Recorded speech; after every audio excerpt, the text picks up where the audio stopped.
Hey, good evening, everyone. Thank you for joining the Holistic Health webinar this evening. My name is Rena Lachlan, and I am the Program Director of the Epilepsy Foundation, Eastern Pennsylvania. We at the EFEPA provide support, education, and programs for the epilepsy community.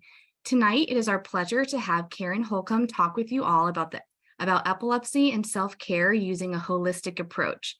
Karen is a licensed social worker in Pennsylvania with a private practice called Forward Thinking in Luzerne County. She is a lifelong learner and believes that we all need somebody to lean on. She is focused on helping to empower individuals and families to improve their holistic health. So welcome, Karen. And the floor is yours. Thank you, everybody. And thank you for taking the time this evening to spend some time with us. I want to make sure that I thank Rena and the Epilepsy Foundation for giving me this opportunity to help educate and empower the people in the community. And I look forward to this presentation.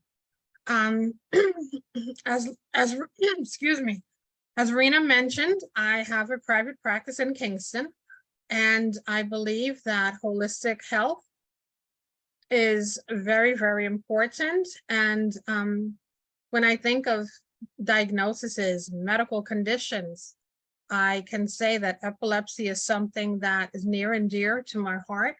I have a family member who has suffered from epilepsy all of his life and continues to thrive, continues to pursue his dreams, even with, as he calls it, being imperfect. And I don't think he's imperfect. I just believe he's special. When I think of epilepsy and when I think of the work that I do, I recall thinking about the mood disorders that I would watch or hear people suffer from, such as depression, anxiety, anger, guilt, grief, and holistically, I believe there are so many entities to taking care of an individual, meaning the physical aspects, the emotional and mental health aspects, as well as the spiritual aspects. And those are the things that I will address today. So taking care of our minds and our thoughts. I wonder how many people have felt angry, and if you did, what did you do about it? And how many people have had physical ailments or, just felt uncomfortable? And I wonder how many people were proactive or waited and then were reactive later on when it got so bad. I believe self-care and self-love go hand in hand. And the more you care for yourself, doing the basic daily habits, getting up, getting some type of nourishment. And if there is a mood disorder, anything such as anger or depression or anxiety, that you would reach out, talk to someone, if it's a family member, a pastor, a friend, but don't neglect yourself. So let's see, taking care of the emotions, taking care of your spiritual health. And, spirituality has so many entities. There are people who may not feel spiritual, but they're practicing yoga, or they are practicing more of mindfulness, staying in the present, letting go of all the ruminating thoughts that they have. And that is also a spiritual aspect. So for me, holistically, we'll just address the physical entities, the mental and the mental and emotional aspects, and then the spiritual strategies that you have. Next slide, Rena. Thank you. I wonder, is your community epilepsy safe? Are there enough providers? Are there enough primary care doctors, neurologists, educational resources to go to, support groups? Is there education in the schools?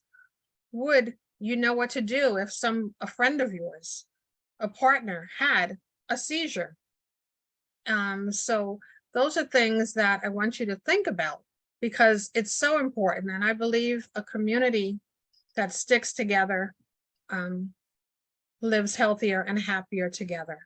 Let's see what Matthew Summerfield had to say about keeping the community epilepsy safe. Thank you, Rena.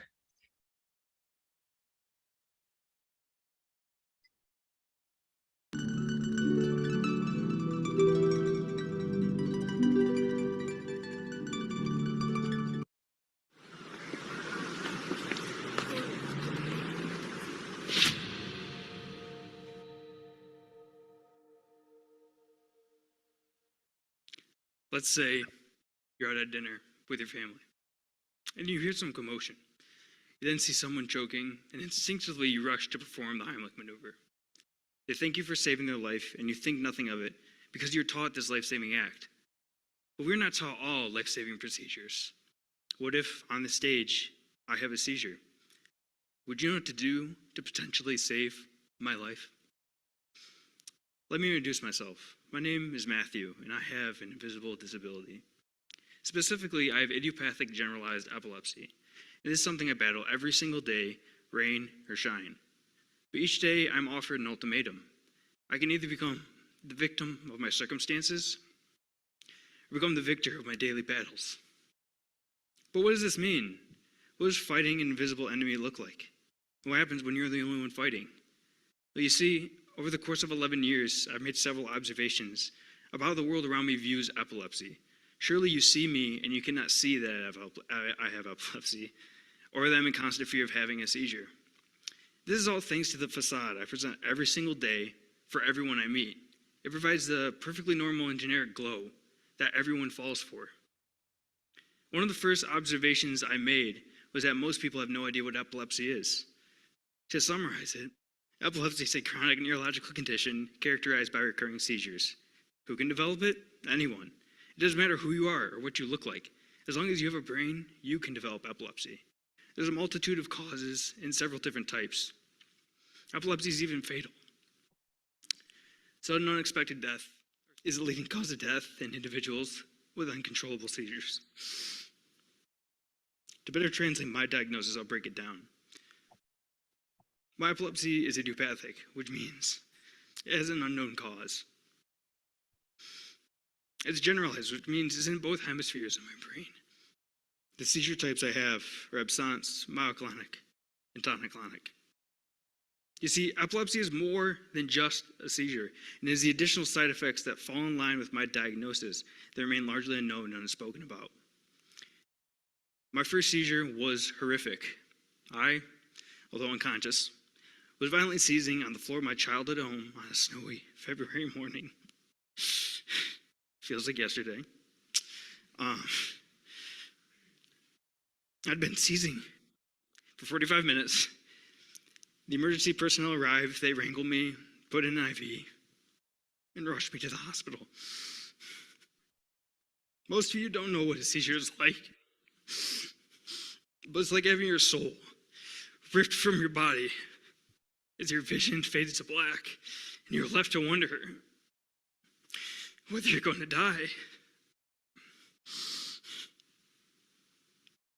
An unknown amount of time passes, and then I'm allowed to leave the hospital.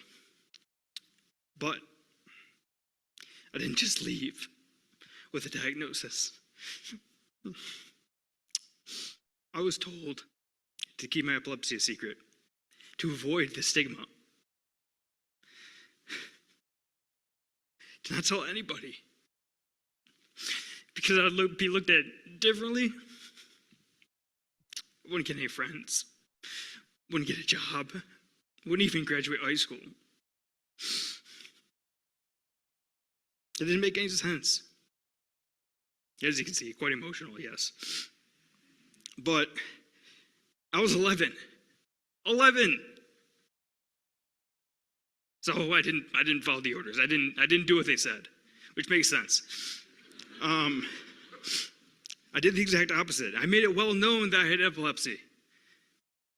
But there was an issue. Most people didn't know what it was. The conversations were, I have epilepsy. They would respond, okay, thank you. for letting us know. But what is it? There's nothing wrong with that response. It just showed a lack of awareness. But as you can see, now I'm crying, and usually I do the whole tough guy facade. Well, instead, I wanted people to say, yeah, epilepsy's not controlling Matthew. He's controlling epilepsy. But that got mixed up. Instead, people didn't see what I was going through. Instead, it said, epilepsy must not be that bad. He looks completely fine. As you can see, and people who watch the video see it, it's actually not that bad. It's worse than what Matthew's trying to portray. But no one understood, right? Well, let them understand. In high school, I had a tonic-clonic seizure in class. Now that's the one where it's a full-blown spazzing on the ground, Okay. unconscious. And this is what it took. Yeah. So, as I listen to that, talk about empathy, I applaud him for getting up and sharing his story. But I wonder how many people are suffering in silence when it comes to epilepsy, when it comes to depression or anxiety, because I see a direct relationship with people who have epilepsy and depression and epilepsy and anger and epilepsy and grief and loss. Some of their dreams, I've been told that they can't fulfill their dreams or they feel alone. And one thing that I did, it kind of struck my heart, is when he said about it being the invisible disease. Yeah, because people, they will look at you, they don't know what's really going on. And I believe the mental health aspect is also the same, because that depression that people have, anxiety, grief, anger, many times people cannot see it until it's full blown or it gets out of hand. So I hope that you will empower yourselves to learn the supports that are in the area, physical supports, the doctors, neurologists, the schools, the support groups that are out there. Again, I give my applause to the Epilepsy Foundation, but there needs to be more. There needs to be more going on, and it should not be considered the invisible disease. Let's see. Another thing that was mentioned in the video that I want to talk about is secrets. How many people have secrets? And are they good secrets, or are the secrets hurting them even further? Imagine suffering from medical condition and not having the support that you need nearby, not knowing who to call, not having possible transportation to get to and from the visits that are necessary. So again, this is a community.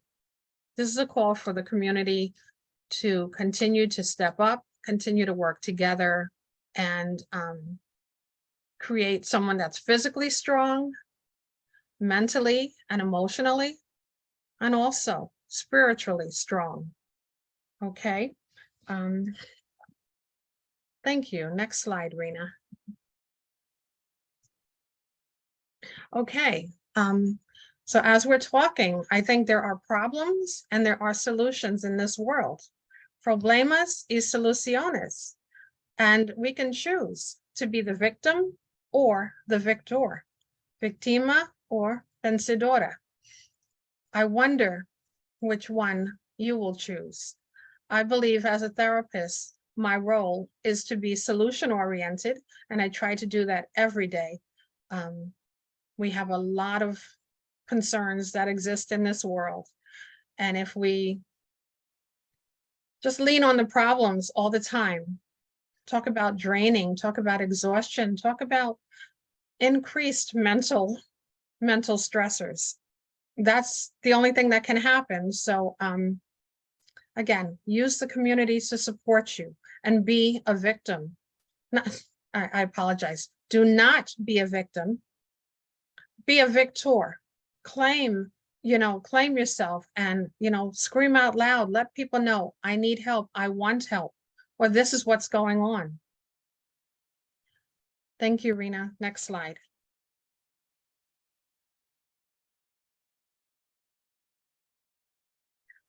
As a social worker, when I was in school, this was a diagram that it was almost like our ABCs.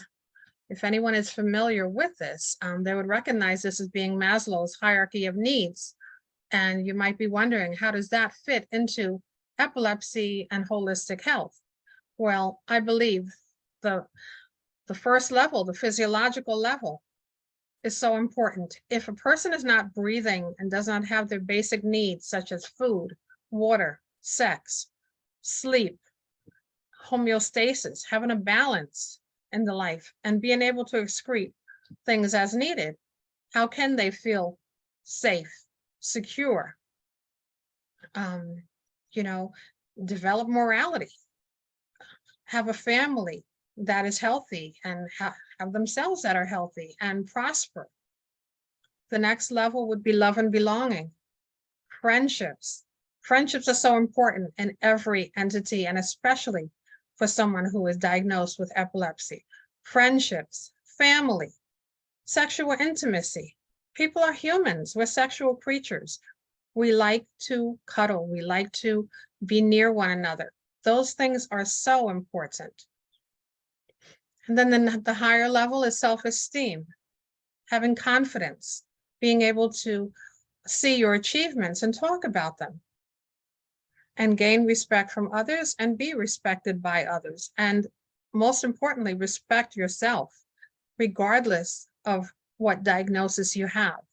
And self-actualization is the highest level of Maslow's hierarchy of needs. And many people do not reach this high level because they have not achieved some of the lower levels. So I encourage people to use this as a guide as you continue to live your lives, and think about Maslow's hierarchy of needs when it comes to holistic health, holistic approach with taking care of oneself. Thank you so much. Next slide, please.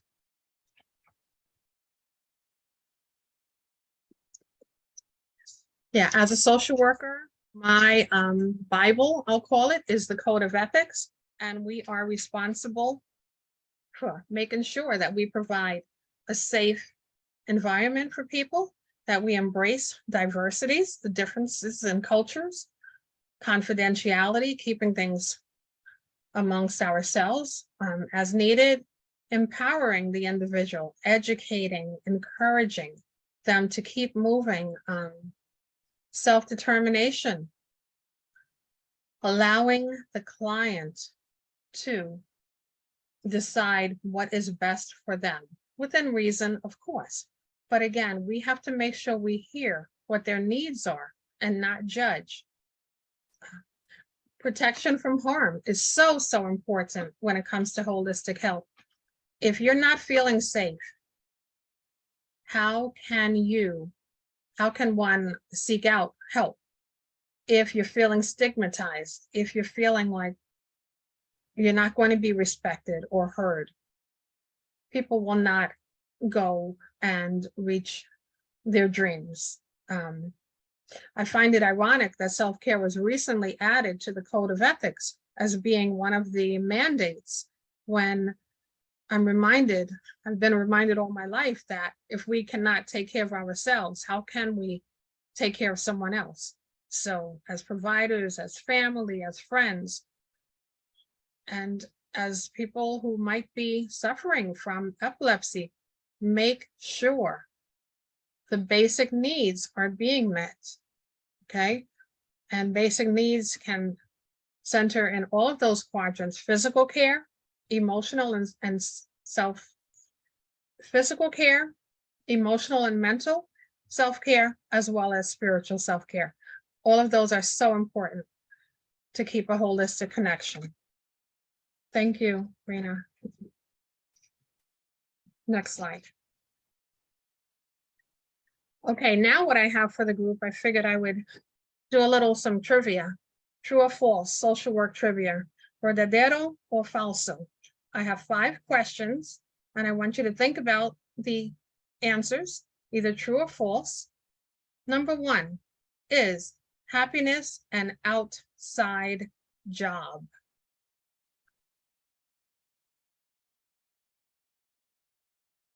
And then number 2 is RAIN. That's an acronym for 4 words. I wonder how many people are familiar with that. But RAIN, is that a self-nurturing technique? Either true or false. And then, okay, I see one response. Thank you, Dolores. And now, how about for number 3? You can heal your life.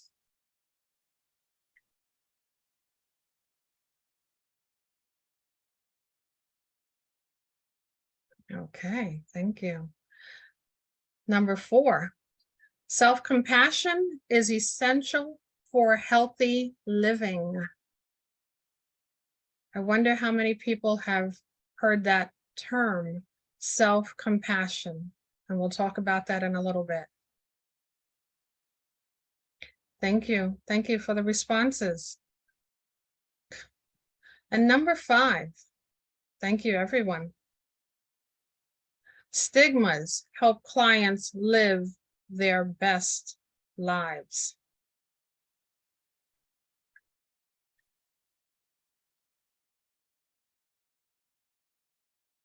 I appreciate the responses, the interaction. It's nice to know that people are, yes, involved.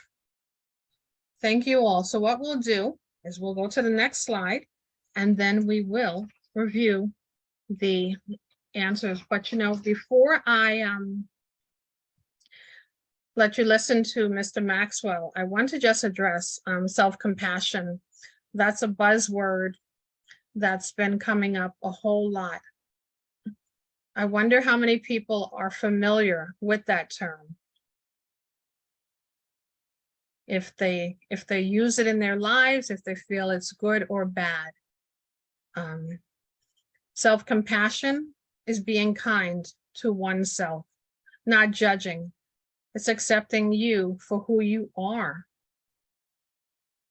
It's different than self-esteem, because when self-esteem is involved, many times self-esteem is determined by what other people think of you. And when I think of self-compassion, I think of self-compassion being what you think of you and what you're doing in regards to taking care of you. And imagine someone suffering from epilepsy and having a high level of self-compassion versus someone who is suffering from epilepsy but has low self-compassion. I wonder who would be the one to reach out for help first. Okay, so think about that. And now we'll listen to John Maxwell, what he has to say about happiness.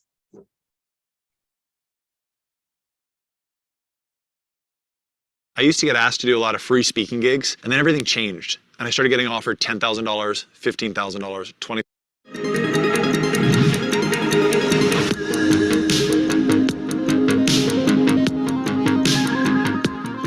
One of the most coveted words is the word happiness. John Maxwell here. Welcome to Minute with Maxwell. If I did again a survey and I ask each one of you watching Minute with Maxwell right now, raise your hand if you want happiness. We'd have our right hand up. We'd have our left hand up. We'd try to probably get our foot up there. I mean, we would do everything to basically illustrate that we want to have happiness. And yet, so many times we miss happiness because we think it's out there. And so we pursue happiness. And what we need to discover is the fact that happiness is not a place that you go or a status that you attain. Happiness is an inside job. That when I am content, happy, satisfied, pleased within myself, that everybody and everything will bring happiness around me. Just as if I'm displeased on the inside, there's nothing that will bring me pleasure or happiness on the outside. Happiness is not an outside job. It's an inside job. Happiness is not something that someone brings to me or gives to me. It's something I bring to myself and give myself. So give yourself today the gift of happiness. It's your choice. And guess what? The moment that you are happy within, there's a whole bunch of happiness that you're going to experience on the outside. Thanks for being with us today on Minute with Maxwell.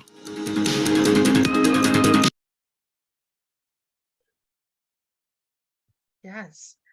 So I like that. And we will look at we'll look at the responses or the answers to the questions. And the answers were respuestas. Number 1. Looking back to the questions, which is great. Happiness is an outside job was the question. And no, it's false, because happiness is an inside job. It's something within. And the example that I gave earlier about suffering from epilepsy. Imagine if you were unhappy and now you get a diagnosis of epilepsy. I wonder how motivated would you be to seek quality care. I wonder how motivated you would be to talk with a friend, a family member, to even let them know that, guess what? This is what happened. This is what I need to do. So let's try to maintain that level of happiness in everything that we do. Rain. Number 2, rain is a self-nurturing technique. And the answer is true. And I sent Rena a copy of the worksheet that describes rain. And it is a mindful exercise. And the R tells you to recognize what's happening at the present moment. So slowing the pace down, slowing things down, taking in your surroundings, recognize what your thinking patterns are, your feelings, and your physical sensations. So there could be some physical stuff going on. If you're in pain, are you recognizing that you're having the pain? Or are you ignoring it? Okay. And then how do you deal with it? Some people will reach out to get some emotional support, let their spouse know, let a friend know, call their doctor, get those treatments, or even call a pastor or pray on those things. So again, that's how the 4 quadrants relate to the R with recognizing. The A, observe your experience. A is allow. So just let it happen. Let the thoughts, feelings, and sensations come out as they are. Let go of any judgment. I know sometimes the inner critic in myself prevents me from living my best life when I have the negative thoughts that seem to take over. So let go of any judgment and allow that feeling to just happen. I is to investigate. What words are going through your mind? What emotions are you feeling? And where are they coming from? And how are these feelings expressed in your body? Is there a pain? Is there no pain? I mean, I can tell you that stress has been a big cause for a lot of people, increasing with depression and increasing with their physical health, failing, and then stress will prevent people from getting the proper care. So I was investigate, and N is nurture. Be kind towards the experience that you're going through. Give yourself a comforting message, such as, I love you, or you are okay, or you got this, or let's just find answers. Okay? So nurture yourself. Let in the healing and the compassion until you feel calm and centered. And that's an exercise that Rena will also, that worksheet, she'll attach it to the information at the end of this presentation. So I wonder how many people got every answer correct. And again, remember, this is an educational seminar. So I hope that you will learn something new, even if it's one thing, okay? So next slide. Thank you, Rena. Erin, do you want to go through the other answers? Oh, I'm sorry. Where did I?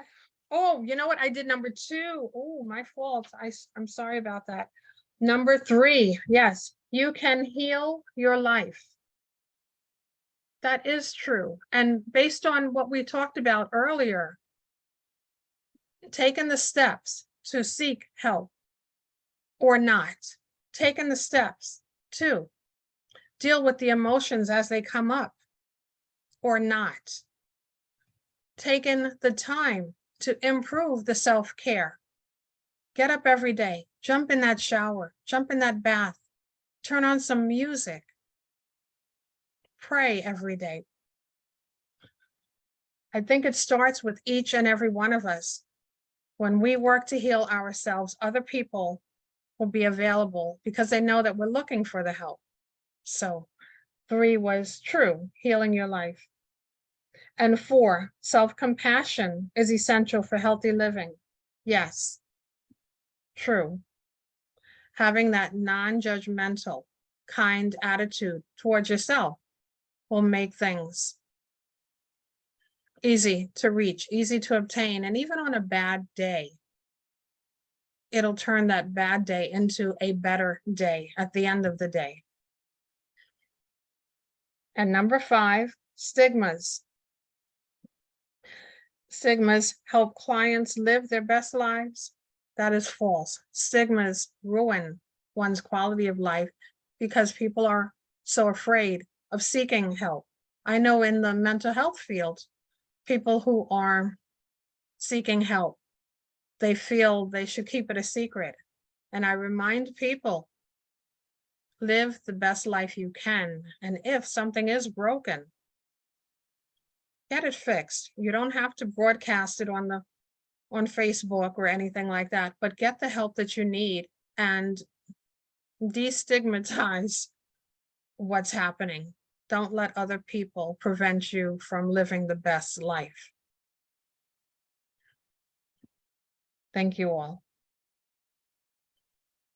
Okay, I believe we're ready now for the next slide. So navigating life with epilepsy includes improving one's mind, body, and spiritual habits. And I wonder if in the chat, people would be willing to discuss a few of the habits that they have. Can you think of a daily routine that you embrace that is tackled with ease, considered not a chore, and in the end, helps you feel better about moving forward, about going to work, or just getting up and going to that doctor, or interacting with your children or your spouse or friend, anything like that. Praying. Thank you, Michelle.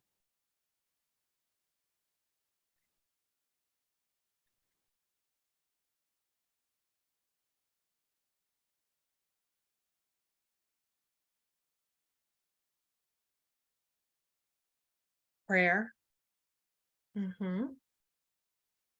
Going for a walk in the evening after work. I love that. Exercise. Praying. Enjoying nature when the weather is turning out to be wonderful. Walking and meditating, playing with my dog, music, exercise, reading. walking with my dog. Yeah, animal therapy is great. Alone time to do self-care routines. Bible study and devotions. I love it. I love it. Prayer.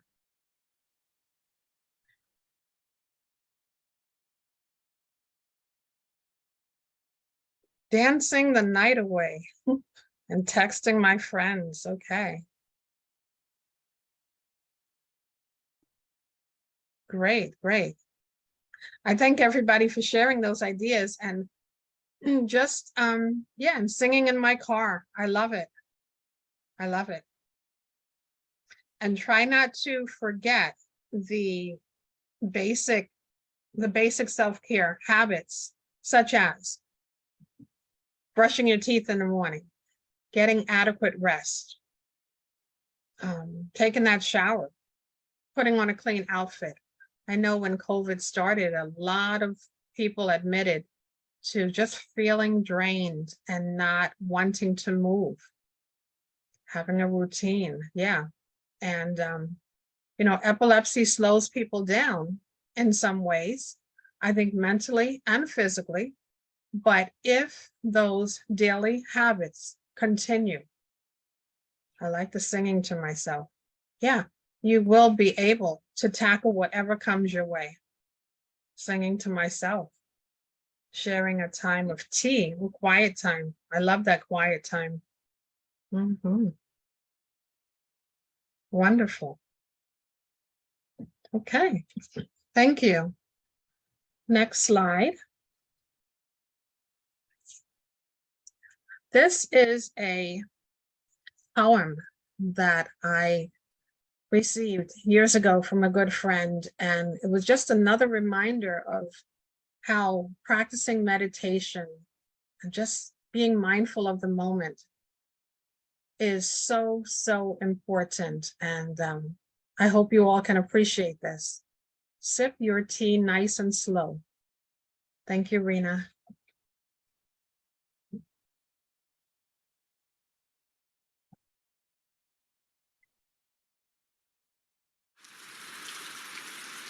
Sip your tea, nice and slow. No one ever knows when it's time to go. There'll be no time to enjoy the glow, so sip your tea, nice and slow. Life is too short, but feels pretty long. There's too much to do, so much going wrong. And most of the time, you struggle to be strong before it's too late and it's time to go. Sip your tea, nice and slow. Some friends stay, others go away. Loved ones are cherished, but not all will stay. Kids will grow up and fly away. There's really no saying how things will go.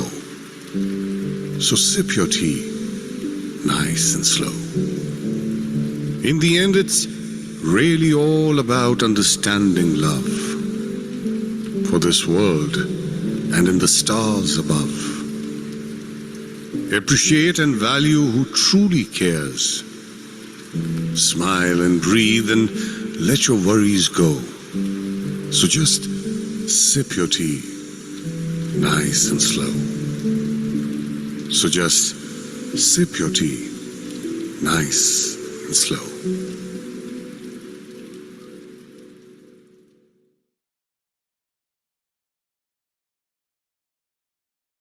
I hope that everyone will slow things down.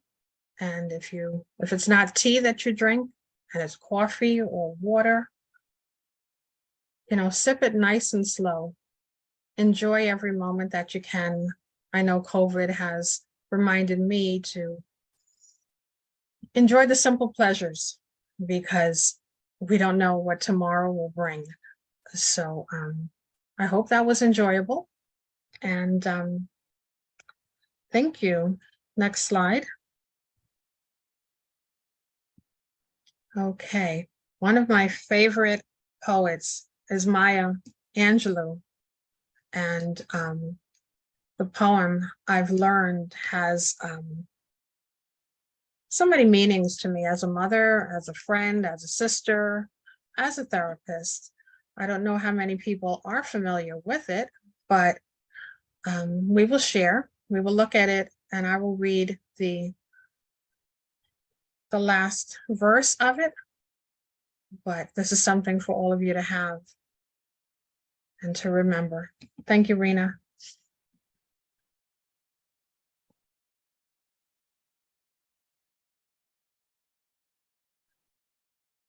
You know what?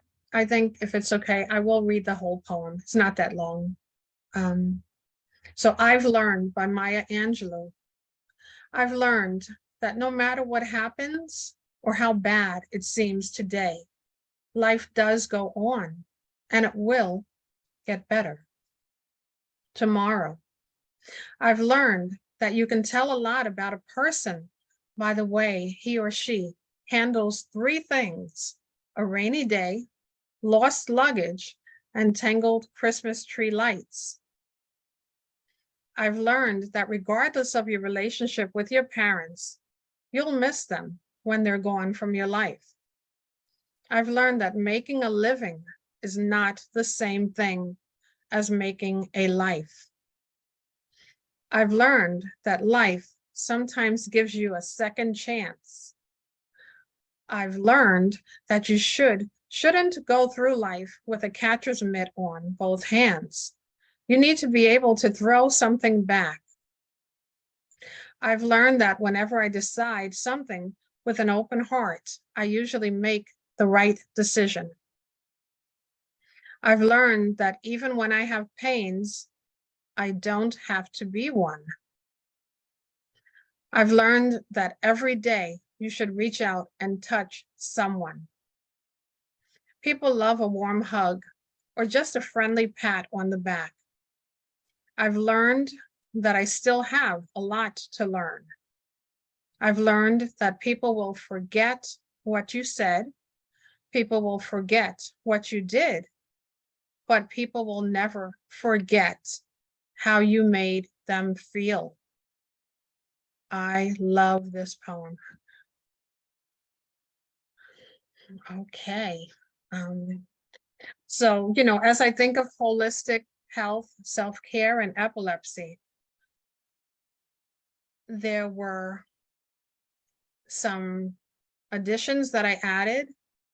I am encouraging people to use community resources to find a friend that they can have to be your best friend as well, and to continue to educate yourselves and use the resources that are available that provide education. I am, wrapping things up now. I want to thank everybody for their time, and I am available now for any questions, any comments, anything like that. So the floor is all yours. Thank you, Rena. Thank you, Karen. That was wonderful. If you have any questions, please place them in chat. And I will read them out loud to Karen.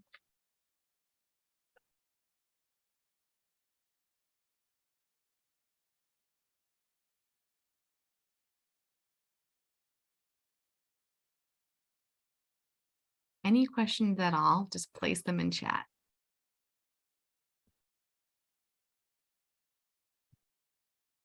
Thank you for the reminder to feel good about myself and live in the present. You're welcome, Paige. Thank you. What was the R in rain? Recognize. I didn't get paper fast. Yeah. Recognize your feelings. You're welcome, Rhonda. Thank you. Rhoda. Yes, Rhoda. Thank you for that poem. Very welcome. I hope it was helpful. I hope there was something new. I came in late due to tech. I heard most of it, and it was lovely. Thank you. Thank you, Sonia.